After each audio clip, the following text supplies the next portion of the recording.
O segundo livro dos Reis, 9. Jeú é ungido para ser rei de Israel. Enquanto isso, o profeta Eliseu chamou um dos jovens profetas e disse: Apronte-se e vá até Ramote Gileade. Leve este jarro de azeite e, quando chegar lá, procure Jeú, filho de Josafá e neto de Nise. Leve-o para outra sala, longe dos seus companheiros. Aí, derrame azeite na cabeça dele e diga: O Senhor Deus anuncia que o está ungindo para ser rei de Israel. Depois saia de lá o mais depressa que puder.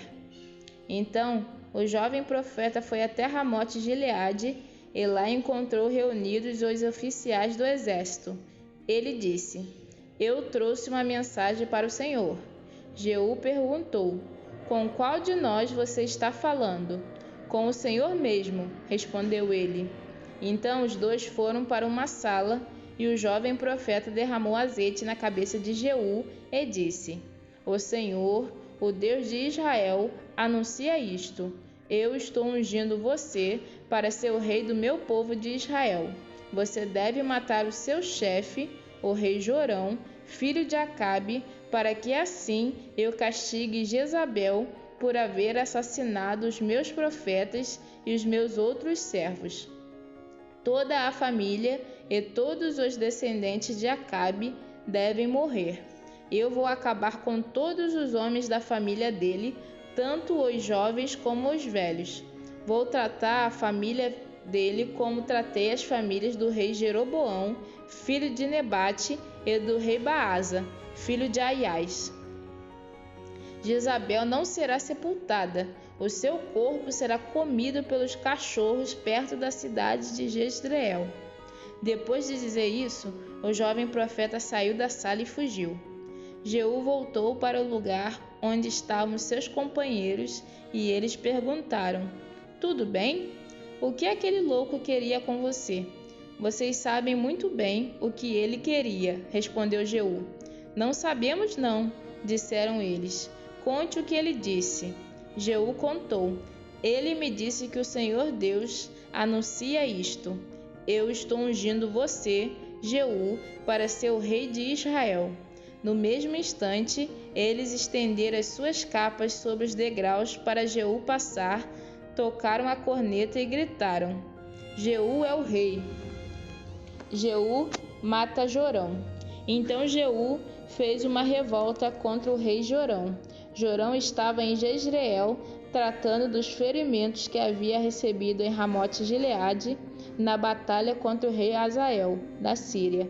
Por isso, Jeú disse aos seus colegas oficiais: Se vocês estão do meu lado, não deixem que ninguém saia escondido de Ramote Gileade para ir avisar os moradores de Jezreel. Então subiu no seu carro de guerra e saiu para Jezreel. Jorão ainda não tinha sarado e o rei Acasias de Judá se encontrava ali fazendo-lhe uma visita. Um guarda que estava na torre de vigia de Jezreel viu Jeú e os seus soldados chegando e gritou: Vejo alguns homens chegando a cavalo. Aí Jorão disse: Mande um homem a cavalo para descobrir se são amigos ou inimigos. O mensageiro foi encontrar-se com Jeú e disse: O rei quer saber se o Senhor vem como amigo. Isso não é da sua conta, respondeu Jeú, e mandou: Passe para trás de mim. O guarda que estava na torre de vigia contou que o mensageiro havia se encontrado com o grupo, porém não estava voltando. Outro mensageiro foi mandado e fez a mesma pergunta a Jeú. E novamente ele respondeu: Isso não é da sua conta. Passe para trás de mim. Novamente o guarda contou que o mensageiro havia chegado até o grupo, porém não estava voltando. E disse também: O chefe do grupo está guiando o seu carro de guerra como um louco, exatamente como Jeú faz. Aprontem o meu carro de guerra, ordenou o rei Jorão.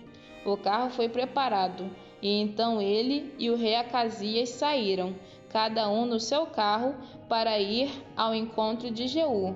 eles se encontraram com ele no campo que havia sido de Nabote. Aí Jorão perguntou: Você veio como amigo?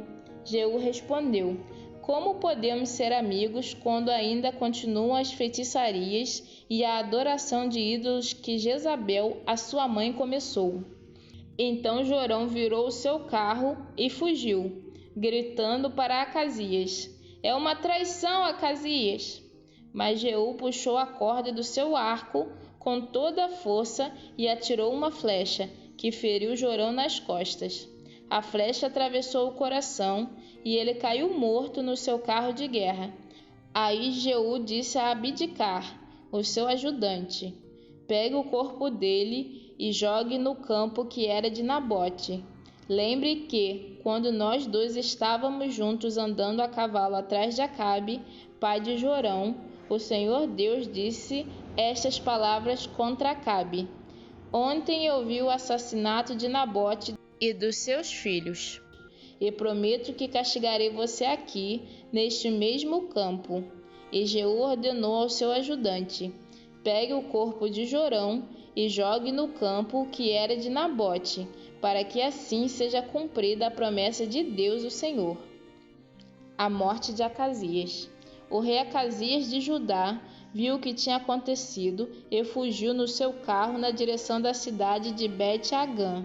Mas Jeú o perseguiu e disse aos seus soldados: Matem Acasias também.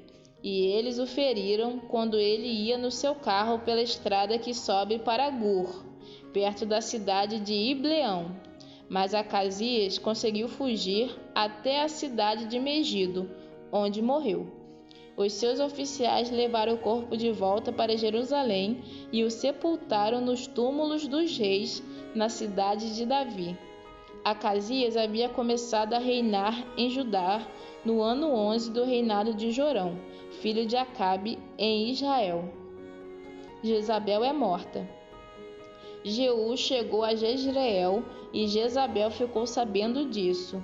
Então pintou os olhos, penteou os cabelos e ficou numa janela do palácio olhando para a rua. Quando Jeú entrou pelo portão do palácio, ela gritou: Olá, Zimri, assassino do seu senhor! E Jeú olhou para cima e gritou: Quem está do meu lado? 2 ou 3 oficiais do palácio olharam para ele de uma janela e Jeú lhes disse: Joguem essa mulher daí. Eles a jogaram, e o sangue dela respingou a parede e os cavalos. Jeú passou por cima dela com os cavalos e o carro, e entrou no palácio. E, depois que comeu e bebeu, disse: Peguem aquela maldita e a sepultem. Afinal de contas, ela é filha de um rei. Mas os homens que saíram para sepultá-la só encontraram a caveira e os ossos das mãos e pés. Então eles voltaram, contaram a Jeú, e este disse: Foi isto que o Senhor Deus disse que ia acontecer quando falou por meio do seu servo Elias, da cidade de Tisbé. Os cachorros comerão o corpo de Jezabel perto da cidade de Jezreel. Os seus restos serão espalhados ali como esterco, e assim ninguém poderá dizer: Esta era Jezabel.